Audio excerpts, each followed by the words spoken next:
నమస్తే ప్రజా వాయిస్కి స్వాగతం.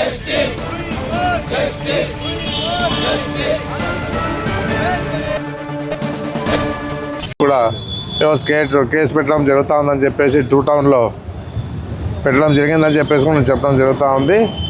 ఏదున్నా కూడా రాధాకృష్ణ గారు మాట్లాడినది మహిళల్ని కించపరిచే విధంగా మాట్లాడే విషయాల్లో మన రేణుకమ్మ గారు, జీవన్ గారు బాగా చెప్పినారు. ఏదున్నా కూడా ఒక పత్రికను అడ్డం పెట్టుకొని చంద్రబాబు నాయుడుకి ఊడిగం చేస్తూ ఈయన చేసే శాస్త్రాలన్నీ కూడా రాష్ట్రం అంతా చూస్తూ ఉన్నారు. ఏదున్నా కూడా చంద్రబాబు నాయుడు ఏ విధంగా ఈరోజు ఈయన ఊడిగం చేస్తూ ఉన్నాడో ఆ విషయంలో అందరూ అట్లే ఉంటారని చెప్పేసి అనుకోవడం జరుగుతూ ఉంది. ఏదున్నా జగన్మోహన్ రెడ్డి గారు చెప్తే ఏదైనా జరిగిపోతా అని చెప్పే విషయాన్ని మాట్లాడితే ఇది ఎంత పెద్ద మాట మహిళల మీద అని చెప్పేసి అడుగుతూ ఉన్నాను. ఇష్టానుసారంగా మాట్లాడుతుంటే చూసుకుంటుండే ఈడేమన్నా గాజులు వేసుకున్నారని చెప్పేసి నేను అడుగుతూ ఉన్నాను రాధాకృష్ణ గారు. నువ్వు మాట్లాడే మాట నీకు కూడా వర్తిస్తాయి కదా అని చెప్పేసి నేను చెప్పడం జరుగుతూ ఉంది.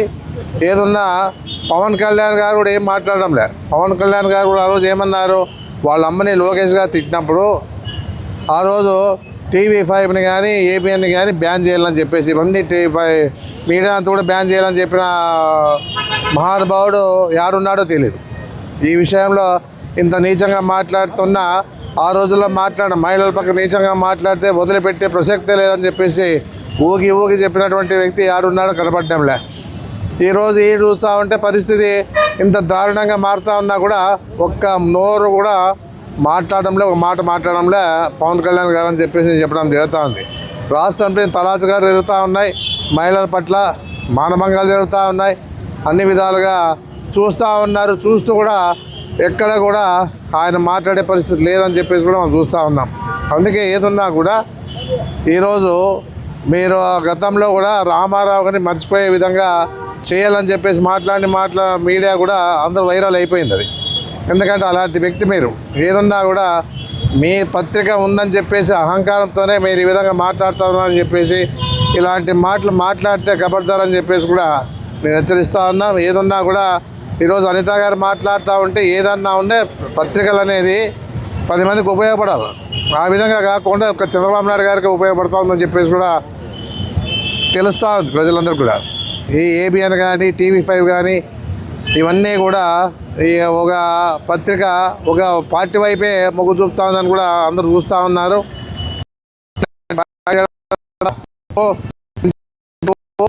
క్షమాపణ చెప్పాలని చెప్పేసి కూడా మా పార్టీ తరఫున మేము డిమాండ్ చేయడం జరుగుతూ ఉంది. ఇలాంటి మాటలు ఇక ముందు మాట్లాడితే తగిన బుద్ధి చెప్తామని చెప్పేసి కూడా మా చెప్పడం జరుగుతూ ఉంది. జగన్మోహన్ రెడ్డి గారిని మచిలీపట్నం, గుంటూరు, విజయవాడ 3 కలిపి మావిగనని పేరు పెట్టి ఈ విధంగా చేస్తే బాగుంటుందని చెప్పిన దాన్ని డైవర్ట్ చేసేదానికే ఇవన్నీ కూడా మీరు మాట్లాడుతూ ఉన్నారు. ఎందుకంటే ప్రజల్లో నాటకపోతూ ఉంది, మావిగన్ అనేది ప్రజల్లో నాటకపోతూ ఉంది. ఆ నాటకపోయే దాన్ని మీరు మరిపించేదానికే మీరంతా కూడా డబ్బు దోచుకునేదానికే ఏదో రకంగా ఈరోజు మీరు మీ పార్టీ తరఫున అమరావతి అని చెప్పి దోచుకునేదానికి ప్రయత్నం చేస్తూ ఉన్నారు. కానీ మీరు దాన్ని సమర్థించుకుంటూ ముందుకు పోతా ఉన్నారు. ప్రజలు మభ్యపెట్టే విధంగా చేస్తూ ఉన్నారు. ఇది మంచి పద్ధతి కాదు. ఇలాంటి మాటలు మాట్లాడే పరిస్థితి ఇక ముందు రారా అని చెప్పేసి కూడా మేము డిమాండ్ చేస్తూ ఉన్నాం. సంస్కృతిని కూడా వాళ్ళు పట్టించుకోకుండా అంత అసభ్యంగా మాట్లాడడం చాలా బాధాకరం. అసలు మన భారతదేశంలో వివాహానికి ఒక పవిత్రత ఉంది, అన్నా చెల్లెల సంబంధానికి ఒక పవిత్రత ఉంది, ప్రతి ఒక్క రక్త సంబంధానికి ఒక పవిత్రత ఉంది. అన్నా చెల్లెలు అన్న పవిత్రమైన బంధాన్ని ఈరోజు కించపరుస్తూ, భార్యాభర్తలు అనే ఒక పవిత్ర బంధాన్ని కూడా ఈరోజు కించపరుస్తూ మహిళల పట్ల అసభ్యకరంగా ఆయన వ్యాఖ్యలు చేయడం. ఒక భార్యాభర్త మన భారతదేశంలో హిందూ సాంప్రదాయంలో ఎంత పవిత్రత ఉందో మనందరికీ తెలుసు. ఒక భార్యను చెల్లెలుగా భావించే విధంగా భావిస్తూ వాళ్ళకి మరీ వివాహం చేయడం అంటే ఎంతటి దిగజారిపోయిన వ్యాఖ్యలు ఒక మీడియా చేసింది అంటే ఇది నిజంగా మీడియాకి కూడా, అసలు మీడియా వరల్డ్లో కూడా ఇదొక నిజంగా చాలా దురదృష్టకరమైన రోజు కింద మనం భావించాలి.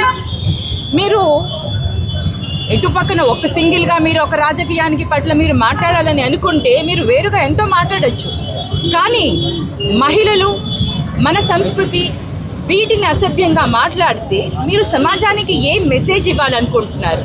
రాధాకృష్ణ గారు ఈ విధంగా బిహేవ్ చేయడం, ఈ విధంగా ప్రవర్తించడం అందరూ మహిళా లోకానికే ఇది నిజంగా చాలా బాధాకరం. మహిళలుగా మేము చింతిస్తున్నాము. ఇటువంటి వ్యాఖ్యలు చేయకూడదు. ఈ విధంగా ముందు కూడా ఎవరికి కూడా ఎటువంటి ఛానల్స్ కానీ ఎవరు కూడా, అలాగే ఏ రాజకీయ పార్టీ ఎవరు కూడా ఇంత అసభ్యంగా మాట్లాడకూడదు అని ఈరోజు వైఎస్ఆర్సీపీ పార్టీ తరఫున ఆదోనిలో మాజీ ఎమ్మెల్యే గారు సాయి ప్రసాద్ రెడ్డి అన్నతో కలిసి ఇక్కడ మేము రిప్రజెంటేషన్ ఇవ్వడం జరిగింది. పోలీస్ స్టేషన్లో తప్పకుండా యాక్షన్ తీసుకోవాలి, మన సంస్కృతిని కూడా కాపాడాలి. ప్రతి రిలేషన్ ఒక పవిత్రమైన రిలేషన్ ఇది.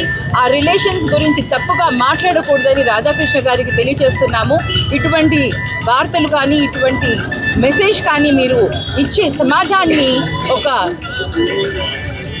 ఒక అడ్డమైన దారిలో తీసుకెళ్లడం మంచిది కాదు.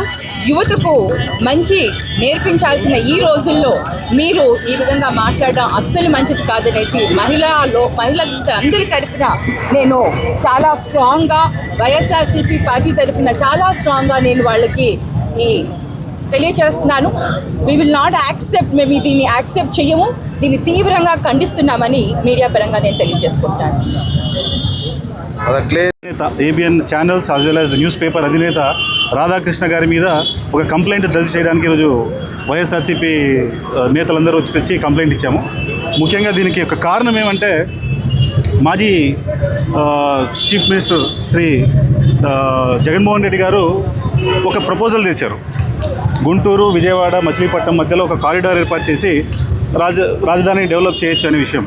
ఇప్పుడు జర్నలిజం అనేది, మీడియా అనే వేదిక అనేది ఒక పవిత్రమైన బాధ్యత కలిగి ఉంది. ప్రజలకు నిజాల్ని తెలిపే ఒక పవిత్రమైన బాధ్యత మీడియా వాళ్ళకు ఉంటుంది. ప్రజాస్వామ్యంలో ఒక అభిప్రాయాన్ని విమర్శించడము, ప్రశ్నించడము అనేది మీడియాకు రాజ్యాంగం కల్పించిన హక్కు, దాన్ని ఎవరు కాదనరు.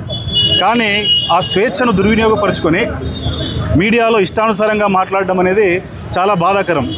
గత 30-35 ఏళ్ళ చరిత్ర కలిగిన ఒక న్యూస్ పేపర్, ఒక ఛానల్ అంటూ వారికి వారు కితాబులు ఇచ్చుకున్నటువంటి రాధాకృష్ణ గారు ఒక్కసారి మీ గురించి, మీ చరిత్ర గురించి ఆలోచిస్తే, ఒకసారి మీడియాలో కెమెరా ఆఫ్ అయిపోయింది అనుకుని ఆయన మాట్లాడుతూ, చంద్రబాబు నాయుడు గారు ఆయన ఒక 1-to-1 ఇంటర్వ్యూలో మాట్లాడుతూ, పుణ్యాత్ముడు గౌరవనీయులు పద్మభూషణ్ గౌరవనీయులు మాజీ ముఖ్యమంత్రి నందమూరి తారక రామారావు గారి పేరుని మర్చిపోవాలి ఆంధ్రప్రదేశ్ అనే ఒక డిస్కషన్ మీరిద్దరు చేశారంటే జర్నలిజం విలువలు మీరు ఏం పాటిస్తున్నారనే విషయాన్ని మీరు ఒకసారి గుర్తు తెచ్చుకోవాలి.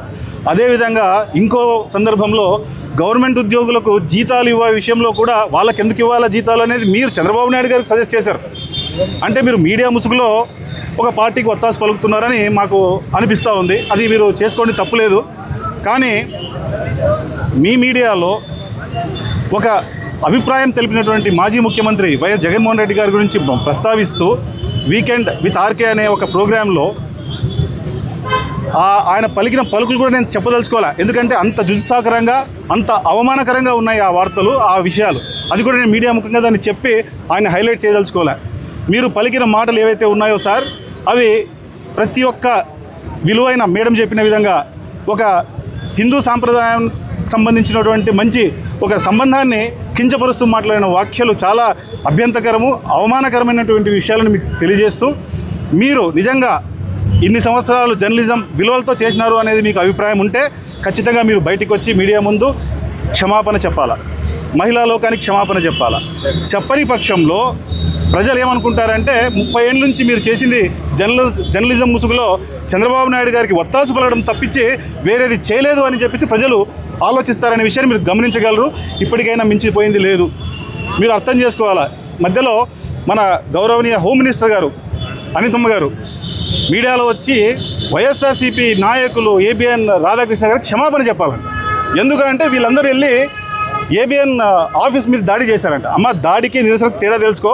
అంబటి రాంబాబు గారి ఇంటి మీద చేసింది దాడి అంటారు, మీ ఆఫీసు ఏబిఎన్ ఆంధ్రజ్యోతి ఆఫీస్ ముందు చేసింది నిరసన, శాంతియుత నిరసన. ఈ రెండు తేడా తెలుసుకొని మీరు హోమ్ మినిస్టర్గా ఒక బాధ్యత పదవిలో ఉన్నారు. మీరు నిజంగా మీ యొక్క కర్తవ్యం నిర్వర్తించాలంటే ఆయన మీద కేసు రిజిస్టర్ చేయండి. అప్పుడు మీరు ఆడవాళ్ళు మిమ్మల్ని గౌరవిస్తారు. లేకుంటే మిమ్మల్ని కూడా ఆయనతోనే కన్సిడర్ చేయాల్సి వస్తుంది. ఇంకా మీరు కూడా క్షమాపణ చెప్పాల్సిన అవసరం వస్తుందని మీకు తెలియజేసుకుంటున్నాను. మరి ఇంకొక ఆయన సీఎం రమేష్, ఆయన కూడా ఇదే విషయం. ఏబిఎన్ ఆంధ్రజ్యోతికి ఈయన సారీ చెప్పాలంటాడు.